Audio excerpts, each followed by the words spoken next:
Ahora que la presidenta ha estado visitando muchas escuelas, entregando la beca Rita Cetina, hace un ejercicio muy interesante. Le pregunta a los niños, a las niñas, a ver, ¿quién de ustedes trae teléfono celular al salón de clases?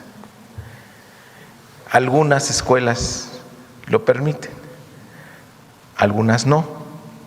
Pero luego les pregunta, ¿a quiénes de ustedes les prestan el celular sus papás, sus mamás cuando llegan a sus casas? Y ahí sí se levantan muchas manitas. ¿Por qué les cuento esto? Porque es muy importante analizar el tema de las redes y el impacto que tienen en nuestros hijos, más allá de las escuelas. Ahí no termina la responsabilidad. Lo que quiere la presidenta es que hagamos conciencia del impacto que tiene en su desarrollo, en su crecimiento, porque son menores de edad que están desarrollándose físicamente, se está desarrollando su cerebro. ¿Cómo impacta esto? Eso es lo que vamos a ver en la sesión del día de hoy, que como ya dijo la presidenta, nos acompaña la doctora Lucía Magis Weinberg, directora del Centro de Juventud Digital de la Universidad de Washington, y está aquí también con nosotros la maestra Tania Jiménez García, directora general de Concieo, quien nos hablará de la tecnoadicción y de lo que ocurre en el cerebro cuando la costumbre se vuelve necesidad. Durante mucho tiempo consideramos a los dispositivos digitales como herramientas que estaban ahí para ser utilizadas por nosotros, totalmente pasivos. Pero hoy, con los tiempos de la inteligencia artificial, nuestra relación es bastante más compleja. Mientras aprendemos a utilizarlos, los dispositivos aprenden de nosotros e intervienen en nuestros hábitos, capturan nuestra atención, modifican nuestras rutinas, conductas y comienzan a ocupar espacios que destinábamos a otras actividades. Cuando las niñas, los niños y los adolescentes, con ellos la reflexión todavía es más profunda, adquiere otra dimensión, porque no estamos hablando únicamente de hábitos que cambian, sino de hábitos que se forman mientras se está formando el cerebro, y esto será determinante para toda su vida. Por ejemplo, está comprobado que los adolescentes que checan las redes sociales son más sensibles, son más reactivos a la aprobación de los demás, de sus pares, y a veces pues están más atentos que a su propio veredicto. Porque cuando ponemos una tecnología en las manos de un adolescente, esa tecnología entra también en una etapa decisiva de su desarrollo. Por eso es fundamental que esta conversación avance acompañada de evidencia científica y que lo sepan también las papás, las mamás y los maestros. Antes de preguntarnos qué hacer frente a las pantallas, conviene entender qué ocurre detrás de ellas y sobre todo qué ocurre dentro de nosotros mientras esa luz nos alumbra la cara y a veces nos deja el pensamiento a oscuras. Debemos tener claro que los algoritmos obedecen al mercado, así están diseñados, y a intereses que subastan en tiempo real nuestra atención.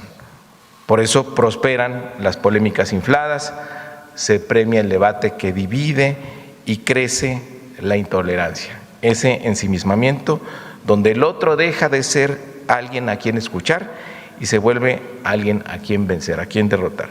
Bueno, con esto termino. La semana pasada se presentó el lunes esta iniciativa que tiene la presidenta de discutir este tema. La semana pasada se reguló en Francia el acceso a las redes, menores de 15 años.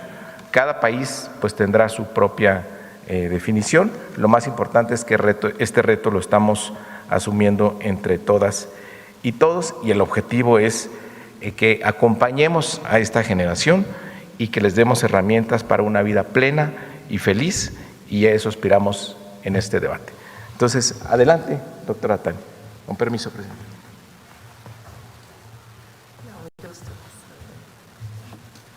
Buenos días, Presidenta. Buenos días a todas y a todos. Para continuar con este importante diálogo, a mí me corresponde hablar un poco del uso problemático de la tecnología, que es el término que se utiliza, y entender las implicaciones que esto tiene y lo que pasa en el cerebro. Porque cuando hablamos de un uso problemático ya de tecnología o, por ejemplo, un consumo de sustancias, hay un proceso en el cerebro relacionado con la dopamina, que tal vez la han escuchado hablar. La dopamina es este neurotransmisor que nos hace sentir bien, que nos genera placer. La siguiente, por favor, aquí está. Como ven en el punto número 1, esta dopamina la liberamos. Se podría decir que esa es la cantidad de dopamina que liberamos cuando realizamos diferentes actividades cotidianas como hacer ejercicio, terminar una tarea, lograr algo. Y como vemos aquí, que es una imagen nada más para ilustrar el proceso, podemos ver cómo hay estos receptores que reciben la dopamina, que son estos círculos naranjas, y que cuando sucede eso es cuando nos sentimos bien. Y por eso el cerebro recuerda eso que nos hizo sentir bien y nos va a pedir repetirlo. Ahora, ¿qué pasa en este número 2? Esa es la cantidad de dopamina que liberamos cuando vemos redes sociales, cuando estamos jugando videojuegos, cuando consumimos una sustancia, cuando apostamos. Como pueden ver, la cantidad de dopamina es mucho mayor y por eso sentimos esta enorme gratificación inmediata. Pero a lo que me gustaría a mí enfatizar, y lo que creo que es muy importante, es lo que pasa en el número 3.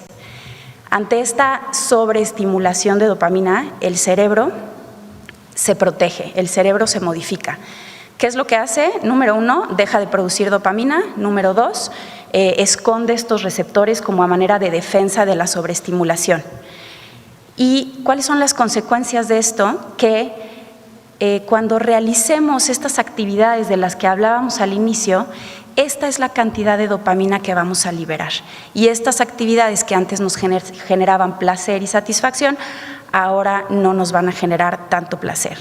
Creo que es sumamente importante conocer esto al trabajar este tema, porque no solamente se trata de que un niño sea apático, sino que ya su cerebro puede funcionar de manera distinta.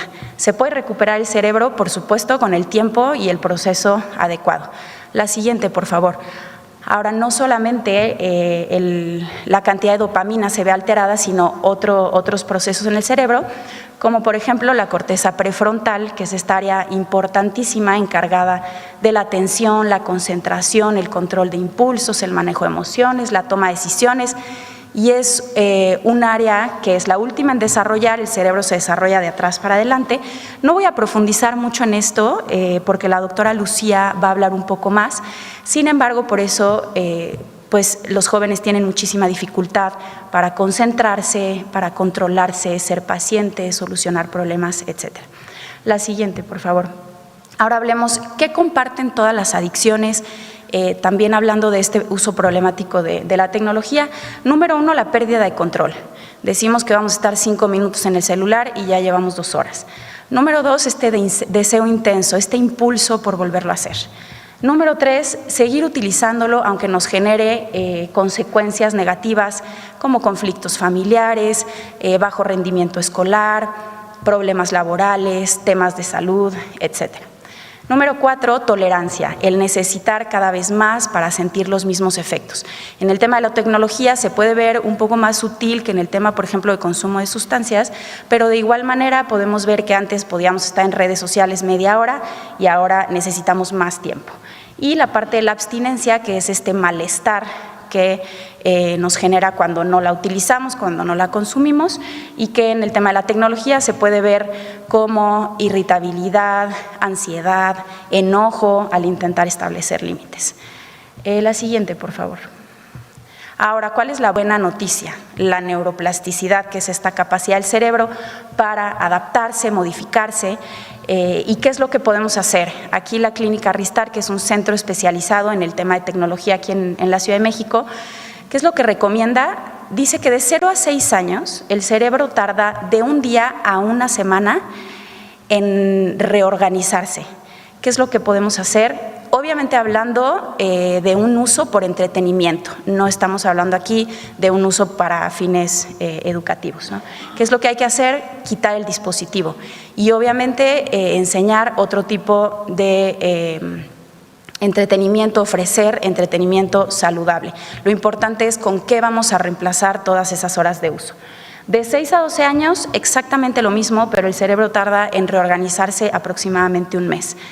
Y después de los 13 años, no quitamos el dispositivo, hay una disminución gradual y si se necesita un acompañamiento terapéutico, porque han habido casos que presentan conductas de riesgo, como por ejemplo autolesión al quitar estos dispositivos. Es importante mencionar cuando hablamos de estos términos como uso problemático o como adicción, que solamente un especialista puede diagnosticarte eso y no por tener un síntoma ya vas a tener ese diagnóstico, ¿no? La siguiente, por favor. Aquí vemos una campaña que dice algunas soluciones se convierten en problemas. Sabemos que el dar un dispositivo a nuestros hijos es una manera de solucionar o de hacer más fácil nuestras rutinas. Sin embargo, estamos viendo que estos problemas pues, van más allá de lo que nos habíamos imaginado y por eso pues, la importancia de encontrar otro tipo de soluciones en familia, con redes de apoyo, en comunidad, con las escuelas, con el gobierno, etcétera, para poder encontrar una manera distinta. La siguiente, por favor. Aquí pueden ver que las nuevas generaciones perderán 20 años de su vida en redes sociales, haciendo el cálculo de el tiempo que ocupan en ellas. Estas son campañas que estamos desarrollando entre Concieo, que es esta organización que se dedica a la prevención de adicciones, y JIC, que es una empresa global de marketing, para hacer un llamado a la acción. Presidenta, ponemos esta propuesta en consideración para desarrollarlas y seguir aportando a estos esfuerzos de información y concientización. Muchísimas gracias. Buen día.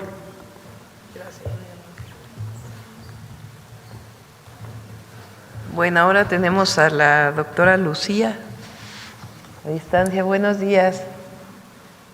Buenos días, muchísimas gracias, Presidenta, Secretario de Educación y Subsecretario de Educación Superior por la oportunidad de platicar hoy sobre el desarrollo cerebral en la adolescencia. Si pudiéramos ir a la primera diapositiva, por favor.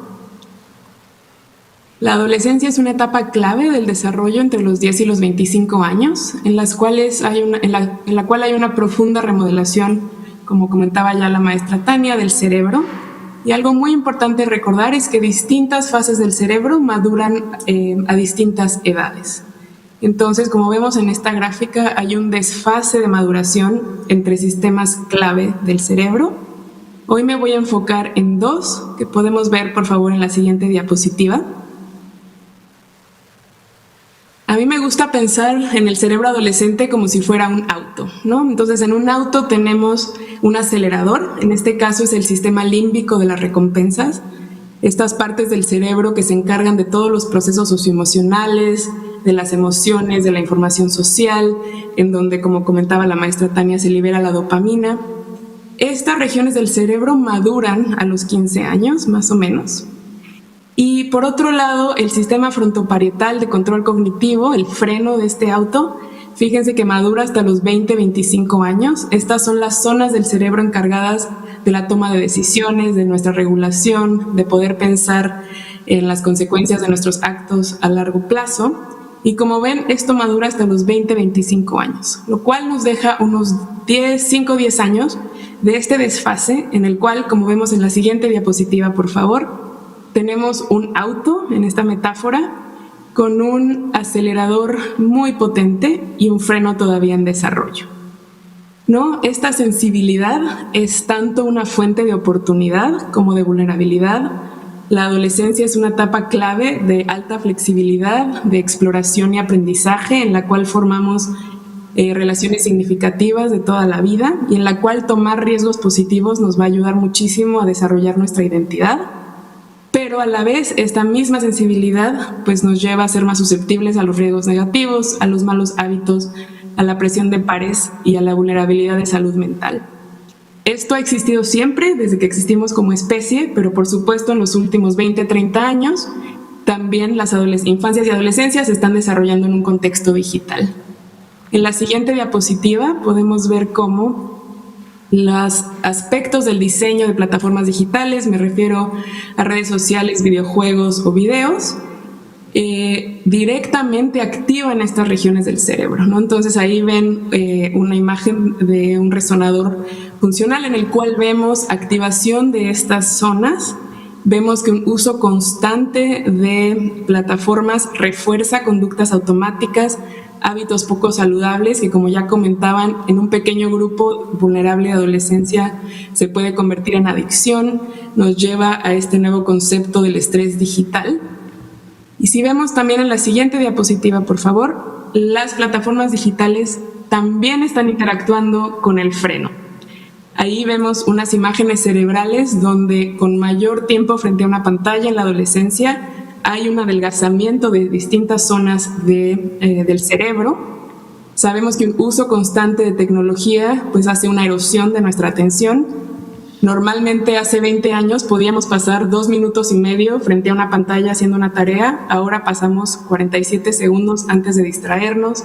Sabemos que más uso de pantallas nos lleva a más distracción, cambios frecuentes entre una tarea y otra, más errores, más frustración, más estrés y esfuerzo. Y además el acceso cada vez más temprano a celulares antes de los 12 años pues está asociada con afecciones del desarrollo cognitivo. En la siguiente, por favor, me gustaría hablar de otros pilares claves del desarrollo en la adolescencia, ¿no? Es importantísimo poder dormir más de 9 horas al día de forma ininterrumpida, pero sabemos que la luz azul y las notificaciones retrasan y fragmentan el sueño. Todos y todas necesitamos 1 hora de actividad física al día, pero si estamos en la pantalla, pues tenemos más sedentarismo. Tenemos que comer bien, pero si estoy comiendo mientras estoy viendo mi pantalla, pues no le presto atención a mi cuerpo y a lo que necesita. Y por supuesto queremos evitar el consumo de sustancias, pero tenemos a las infancias y adolescencias en un entorno de alta publicidad dirigida que puede normalizar esta idea de consumo. Además, en la siguiente diapositiva, por favor, vemos cómo las pantallas pueden desplazar actividades clave, ¿no? La convivencia en persona se ve interrumpida por el uso frente a pantallas. Necesitamos tiempo pleno para aprender tanto lo que aprendemos en la escuela como lo que a mí me interesa y quién soy, pero la información, noticias constantes, el scroll y las notificaciones afectan nuestra atención. Y por último, la adolescencia es una etapa clave en la cual tengo que saber quién soy yo, desarrollar mi propia identidad. Y pues esto se dificulta cuando vivimos en unas experiencias donde todos los algoritmos, todo está homogeneizado, todos y todas estamos viendo lo mismo. Entonces, con esto quisiera cerrar con la siguiente diapositiva, presentar algunas recomendaciones. La adolescencia es una etapa clave, pero no van a crecer solas, necesitan guía y acompañamiento a nivel familiar, acompañamiento y no solo restricción, establecer límites y espacios de desconexión, modelar hábitos saludables en casa, que desde la escuela se pueda impulsar la convivencia y el aprendizaje presencial, promover la cultura digital saludable, la formación en ciudadanía digital, formar criterio, fortalecer a los docentes como guías y, por supuesto, a nivel de política pública y de plataformas, poder fomentar la convivencia y el aprendizaje presencial, asegurarnos de tener plataformas seguras y adecuadas para la edad y regular para proteger y educar. Muchísimas gracias por su atención. Muchas gracias. Bueno, como ven, de 2 expertas en estos temas, hablan pues de los impactos cerebrales del uso excesivo de las redes sociales, de la plataforma, de los celulares, y por eso la preocupación y la ocupación del gobierno y de la sociedad. Por eso estamos llamando a madres y padres de familia a tener esta información. Nosotros estamos consolidando esta información de tal manera que esté disponible para madres y padres de familia y que entre todas y todos tomemos una serie de decisiones para proteger a niñas, niños y adolescentes en esta etapa formativa de su vida, en donde el uso excesivo de las redes sociales, del teléfono celular, pues puede tener implicaciones para el resto de su vida. Y si son todos los niños y todos los adolescentes, pues son implicaciones en general para el desarrollo del país.